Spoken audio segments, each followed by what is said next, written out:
Halo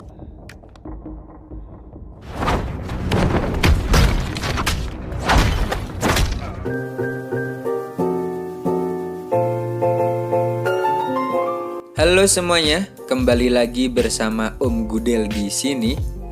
Di video kali ini, saya akan menceritakan sebuah film yang berjudul The Witch. Seperti judulnya, film ini menceritakan tentang seorang gadis kecil yang memiliki kekuatan seperti sihir. Namun, kekuatan itu diaplikasikannya ke dalam kemampuan bertarung yang sangat luar biasa. Mengingat gadis ini adalah merupakan sebuah eksperimen dari seorang profesor.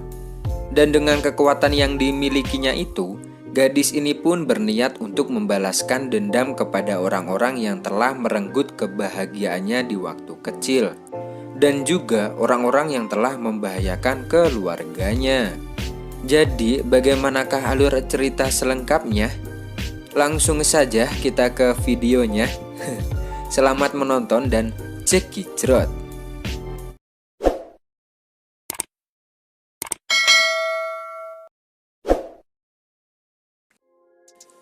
Film ini dimulai dengan sebuah organisasi yang diketuai oleh seorang profesor perempuan yang bernama Dr. Baik. Yang kemudian, Dr. Baik ini menyuruh anak buahnya untuk membunuh semua eksperimennya. Dan kalau kalian tahu, bahan eksperimen ini adalah para anak kecil. Jadi, anak-anak kecil ini dididik dan juga diberi sebuah obat untuk nantinya dijadikan mesin pembunuh bagi mereka.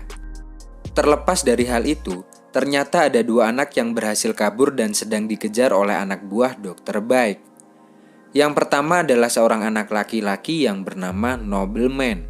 Namun sayangnya, ia berhasil tertangkap kembali. Sementara yang satunya adalah seorang anak perempuan dan terlihat terluka cukup parah. Anak ini pun berlari dengan sekuat tenaga dari kejaran anak buah Dr. Baik. Sesampainya di sebuah pemukiman, gadis kecil ini pun akhirnya pingsan karena kelelahan. Tak lama kemudian ada seseorang yang tak sengaja menemukannya. Yang tak lain tak bukan, ia adalah orang yang memiliki rumah di tempat itu. Karena merasa kebingungan, ia pun mencoba merawatnya sambil menunggu dokter. Di keesokan harinya, setelah gadis kecil itu diperiksa, Pak Dokter pun menjelaskan jika gadis ini mengalami amnesia atau lupa ingatan. Mendengar hal itu, orang tua yang menemukan gadis itu pun memutuskan untuk merawatnya. Dan karena belum memiliki nama, orang tua itu lalu memberikan sebuah nama yaitu Jayun. Cerita kemudian berlanjut ke 10 tahun kemudian, di mana kemudian kita diperlihatkan dengan si Jayun yang telah tumbuh menjadi seorang gadis cantik dan sangat bisa diandalkan. Hal itu terlihat dengan si Jayun ini yang membantu orang tuanya yang sedang sakit. Tak hanya itu, ia pun sering membantu pekerjaan orang tuanya. Karena memang kondisi keuangan juga sedang tidak stabil, dan alhasil keluarga itu pun mencoba untuk menghemat pengeluaran. Suatu ketika si Jayun tiba-tiba merasa sakit di bagian kepalanya. Sebelumnya rasa sakit itu pernah terjadi, namun ia membiarkannya. Kemudian ia mencoba untuk mencari informasi di internet tentang penyakit yang ia derita. Di keesokan harinya, ia pun menjalani rutinitas selayaknya seorang gadis pada umumnya. Di mana ia baru saja pulang sekolah bersama dengan temannya yang bernama Myung Hee. Diketahui jika Myung adalah anak dari seorang polisi. Dan tak lain adalah teman dari ayahnya Jayun. Mereka pun terlihat begitu dekat layaknya sahabat, bahkan saudara. Sepulang sekolah, Myung Hee melihat sebuah berita bahwa ada event menyanyi yang berhadiah lumayan besar. Untuk itu, ia pun mencoba meminta Jayun untuk mengikutinya. Mengetahui hal itu, Jayun pun mengiyakan saran dari sahabatnya itu. Karena memang dengan kondisi perekonomian keluarga Jayun yang sekarang sedang sempit, jika Jayun menang dalam event menyanyi itu, bisa ia gunakan untuk melunasi hutang keluarganya, dan juga untuk mencukupi kebutuhan keluarganya juga. Singkat cerita, Jayun terlihat berhasil lolos ke tahap berikutnya di perlombaan menyanyi itu.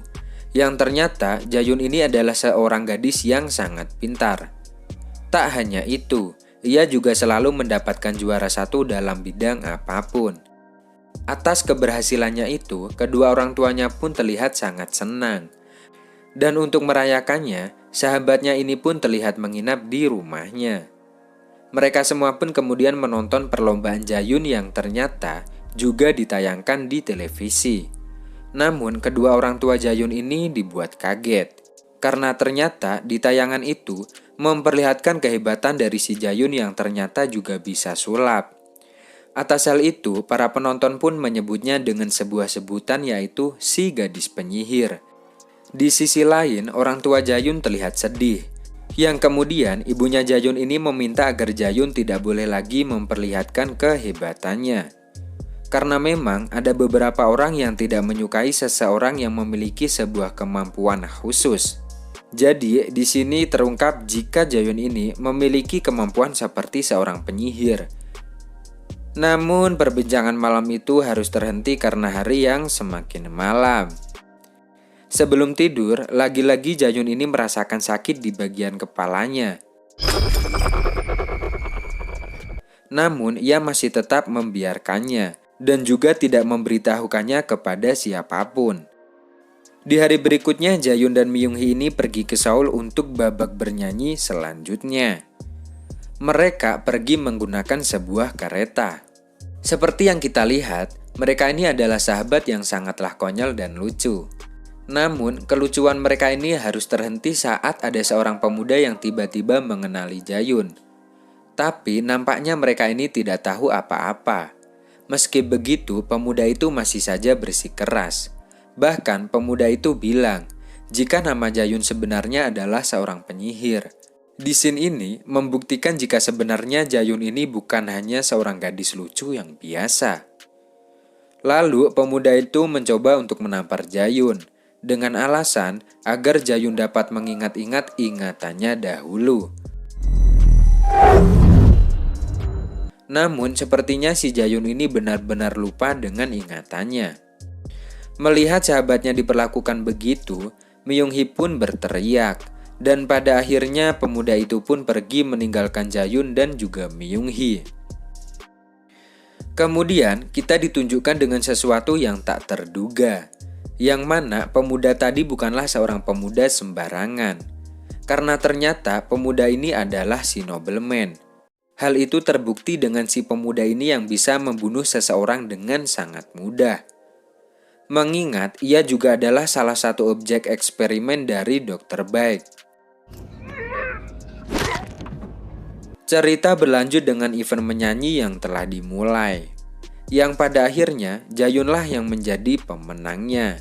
Namun saat Jayun ini sedang di perjalanan akan pulang, lagi-lagi Jayun ini merasakan sakit di bagian kepalanya, hingga membuat hidungnya berdarah. Saat itu ia mengingat kalau hidupnya takkan lama lagi, dikarenakan penyakitnya yang sudah terlalu parah. Dan untuk mengatasi penyakitnya itu, sang dokter pun membutuhkan tulang sumsum belakang dari kedua orang tuanya. Tapi seperti yang kita lihat, si Jayun ini hanya menyembunyikan penyakitnya tersebut. Alasannya jika orang tuanya sedang sakit-sakitan. Melihat Jayun yang berdarah, Myung-hee pun meminta agar Jayun ini beristirahat. Tapi Jayun bilang jika ia baik-baik saja. Lagi-lagi saat mereka sedang akan pulang, mereka ini dihentikan oleh beberapa gerombolan orang. Tak lain orang itu adalah anak buah dari Dr. Baek. Tujuan mereka ke sini adalah untuk membawa Jayun. Akan tetapi, mereka berdua ini berhasil kabur. Sesampainya di desa, nobleman tiba-tiba menghampirinya. Ia berkata kepada Jayun untuk cepat pulang. Selain itu, ia juga mengancam jika kedua orang tua Jayun akan segera mati. Mendengar hal itu, Jayun pun bergegas pulang dan menelpon sahabatnya, yaitu si Myung-hee. Di sisi lain, ternyata nobleman telah sampai di rumah Jayun. Namun nampaknya ia tak sendirian. Ia terlihat bersama dengan keempat anak buahnya. Saat sebelum sampai di rumahnya Jayun, mereka ini dihentikan oleh seorang polisi. Sehingga mereka pun memutuskan untuk menunda operasinya. Tak lama kemudian Jayun yang panik pun terlihat sudah sampai dan langsung menuju ke rumahnya. Bahkan ia sedikit melihat penglihatan buruk. Tapi saat setibanya di rumah, ternyata orang tuanya baik-baik saja. Lalu ayah Myung-hee meminta Jae-yun untuk berhati-hati. Karena orang sebelumnya yang ditemuinya di mobil saat itu terlihat sangatlah mencurigakan. Di samping itu, si nobleman terlihat mulai bertindak. Tujuannya kali ini adalah untuk membunuh seorang profesor yang bernama Dr. Baek terdahulu. Dan di sini kita ditunjukkan dengan kekuatan dari anak buahnya. Dengan cepat wanita itu pun membunuh si profesor beserta dengan keluarganya tanpa ampun. Sementara itu, si nobleman juga menunjukkan kekuatannya, yang mana ia bisa mengendalikan sebuah tembakan. Dan karena kekuatannya itu, ia pun bisa membunuh dengan cepat. Di suatu tempat, Dr. Baek meminta Cho untuk meninggalkan markas dan juga misinya dahulu. Karena kali ini, ia tidak ingin jika Cho ikut dengan urusannya tentang Jae-yun. Namun Cho menolaknya. Entah apa dengan maksudnya itu, namun yang pasti si Cho ini mempunyai sebuah rencana lain. Lalu kita diperlihatkan dengan si Cho yang menemui seorang profesor lagi. Tak lain, orang itu adalah profesor yang dulunya pernah bekerja dengan baik. Di sini terungkap bahwa Cho memiliki sebuah penyakit di tangannya. Dan untuk mengobati penyakitnya itu, sang profesor pun memintanya untuk mengambil otak dari Jae-yun. Dikarenakan di dalam tubuh Jae-yun itu adalah obat penawarnya. Jadi alasan utama Cho menolak Dr. Baek adalah karena hal ini. Shin kemudian berpindah ke tempat Jae-yun yang lagi-lagi merasakan sakit di kepalanya. Dan di saat yang sama, ada beberapa anak buah Baek yang menyelinap di rumahnya. Dan ternyata tujuan mereka ini adalah untuk membunuh ibunya Jae-yun. Mendengar teriakan dari ibunya, Jae-yun pun bergegas ke tempat ibunya. Namun di sana, ia tiba-tiba ditodong dengan sebuah pistol. Bahkan sahabatnya Myung-hee juga ditahan dengan sebuah pisau yang menempel di lehernya. Kemudian muncullah seorang pemimpin dari kelompok itu yang mengatakan kalau dulunya ia pernah hampir terbunuh oleh Jae-yun. Namun Jae-yun yang mendengarnya hanya kebingungan saja. Apalagi orang itu juga berkata kalau Jae-yun sebenarnya adalah seorang penyihir yang kejam. Lalu orang itu meminta Jae-yun untuk menunjukkan kemampuannya. Jika tidak, maka leher dari sahabatnya itu akan disayat dengan pisau tersebut. Dan secara tak terduga, si Jae-yun ini pun memperlihatkan siapa ia sebenarnya. Dengan begitu mudahnya, si Jae-yun ini terlihat mampu melumpuhkan orang-orang itu. Ia juga memukul beberapa kali si pemimpin itu hingga mati. Dan ini membuktikan jika si Jae-yun ini adalah seorang gadis yang sangat-sangat kuat dan berbahaya. Melihat hal itu, Myung-hee hanya bisa terdiam dengan sahabatnya itu yaitu si Jae-yun yang ternyata bisa dengan mudah melumpuhkan orang-orang jahat itu. Tak lama kemudian datang lagi seorang pemuda yang tak lain, itu adalah si nobleman. Tanpa basa-basi, si nobleman ini meminta Jae-yun untuk pergi dengannya. Jika tidak, orang-orang yang Jae-yun sayangi akan mendapatkan masalah besar. Jadi mau tidak mau, Jae-yun pun mengikutinya. Selain itu, jika mengikuti si nobleman, ia juga akan mendapatkan ingatannya kembali, kata si nobleman. Sebelum Jae-yun pergi, ia meminta Myung-hee untuk menjaga keluarganya. Sementara itu, si Cho sedang mempersiapkan anak buahnya untuk pergi ke tempat Dr. Baek, mengingat sebentar lagi akan ada pertarungan besar. Lanjut lagi ke tempat Jae-yun yang ternyata telah sampai di tempat penelitian dari Dr. Baek. Di tempat itu terlihat juga Dr. Baek yang telah menunggu kedatangan si Jae-yun ini. Tak lama setelah itu, Jae-yun diikat di sebuah kursi penelitian. Yang mana di situ ada sebuah alat canggih yang bisa membuat ingatan Jae-yun kembali. Si Jae-yun pun hanya bisa mengikuti perintah dari si profesor tersebut. Tak lama kemudian, Jae-yun disuntikkan sebuah formula. Dan ternyata formula itu juga adalah obat untuk mengingat kembali ingatan dari si Jae-yun ini. Diketahui juga jika Dr. Baek ini dulunya adalah seorang dokter spesialis bedah otak terbaik. Dan untuk mengembangkan kelebihannya itu, Dr. Baik ini membuat eksperimen rekayasa genetika otak, yang tak lain tujuannya adalah untuk membuat agen gen baru. Tentunya juga untuk membuat manusia yang kuat dan juga cerdas. Seperti yang diperlihatkan di awal film, bahan eksperimen ini adalah anak-anak kecil. Namun dari beberapa anak yang menjadi eksperimennya, hanya satu anak yang berhasil mendekati kata sempurna. Dan ternyata anak itu adalah si Jayun. Dan karena kekuatannya itu, Dokter Baik pun seringkali menyiksa Jayun sebagai bahan percobaannya. Hingga beberapa waktu berlalu, Jayun pun mulai tidak bisa untuk dikendalikan. Sehingga karena hal tersebut, Dokter Baik pun memutuskan untuk menghentikan eksperimennya. Akan tetapi, ia tidak bisa melakukannya kepada si Jayun. Karena si Jayun ini merupakan eksperimen terbesarnya. Jadi, dulu ia membiarkannya pergi, karena menurutnya si Jayun ini akan mati. Dan ternyata Dokter Baik ini mengetahui keberadaan Jayun karena event nyanyi yang Jayun ikuti sebelumnya. Jadi karena itu Dokter Baik pun bisa menemukannya setelah 10 tahun. Karena hanya Jayunlah yang bisa membuat seperti itu. Kemudian tiba-tiba penyakit Jayun kambuh lagi. Melihat hal itu, Dokter Baik pun kemudian menjelaskan jika penyakit yang diderita Jayun ini hanya bisa diobati olehnya. Jika tidak segera diobati, penyakit itu perlahan akan membuatnya mati. Sementara itu, Jayun pun terlihat mulai lemas dan muntah darah. Lalu, Dokter Baik pun menyuruh anak buahnya untuk menyuntikkan formula itu untuk yang kedua kalinya. Dan seperti yang kita lihat, setelah disuntikkan lagi, si Jayun ini terlihat sangat berbeda dengan yang sebelumnya. Namun, efek sampingnya hanya bisa bertahan untuk 1 bulan saja. Dan harus disuntikkan lagi, agar bisa hidup lebih lama. Selain itu, formula itu ternyata juga bisa untuk memaksimalkan kekuatan Jayun. Dikarenakan sebelumnya, si Jayun ini membatasinya. Dan akibatnya, tubuh Jayun menjadi lemah. Dan secara mengejutkan, ingatan si Jayun ini pulih kembali, hingga membuat Dokter Baik pun kebingungan. Lalu Jayun ini bilang bahwa sebenarnya ia telah merencanakan semua ini agar bisa mendapatkan formula tersebut. Dengan cara berpura-pura menjadi orang biasa. Jadi sebenarnya Jayun ini tidaklah lupa ingatan. Melainkan ia memancing Dokter Baik agar bisa mendapatkan penawar dari penyakitnya itu.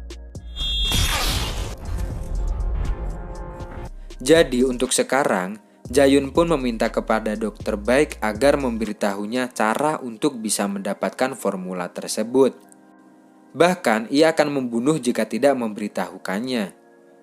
Nobleman yang mengetahui kejadian tersebut langsung bergegas ke tempat Dokter Baik. Tapi sebelum itu, Cho yang baru tiba menghentikannya. Dan pertarungan pun tak bisa dihindarkan lagi. Terlihat jika anak buah dari nobleman ini dengan mudah bisa menghabisi para anak buah Cho. Namun tak disangkanya, ternyata Cho bisa membunuh kedua anak buah si nobleman itu. Dengan cara menembak di bagian kepalanya. Sementara itu, si nobleman terlihat dengan cepat menyerang Jayun. Dan pertarungan pun terjadi sangat sengit. Namun nampaknya level Jayun ini jauh di atas si nobleman. Dan terlihat jika Jayun dengan begitu mudah bisa mengalahkan si nobleman ini.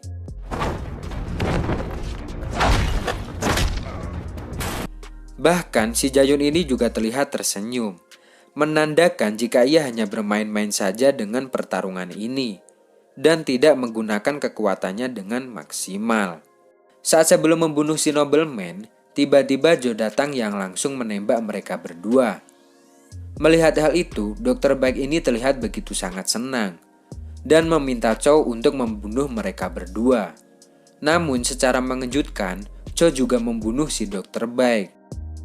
Selanjutnya kita diperlihatkan betapa mengerikan dan menakutkannya kekuatan Jayun ini. Dengan senyuman manisnya, dengan cepat ia langsung menghabisi Cho.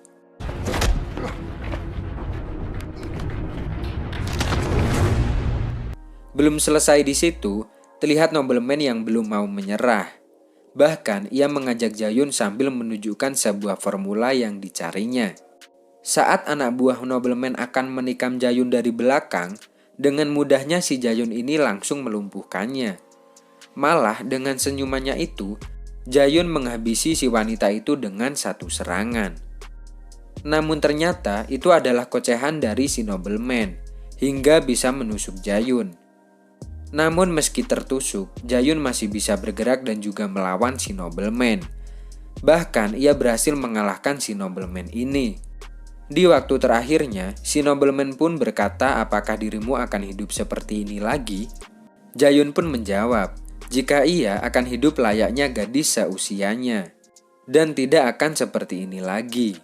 Pada akhirnya si nobleman pun tewas ditembak oleh si Jayun. Setelah kejadian itu selesai, ia pun membawa beberapa formula untuk keperluannya.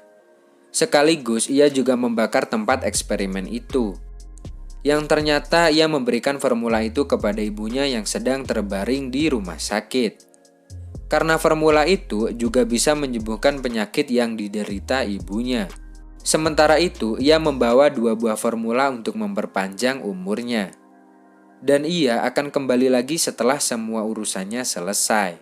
Namun sebelum Jayun ini pergi, ayahnya ini bilang, jika sebenarnya ia merasa menyesal dulu telah merawat si Jayun. Namun dulu ibunya tidak mau mengusirnya. Karena selain si Jayun ini masih amat kecil, ibunya juga sangat menyayanginya. Terlepas dari semua masa lalunya dan siapa Jayun kini sebenarnya, orang tuanya tetap menyayanginya.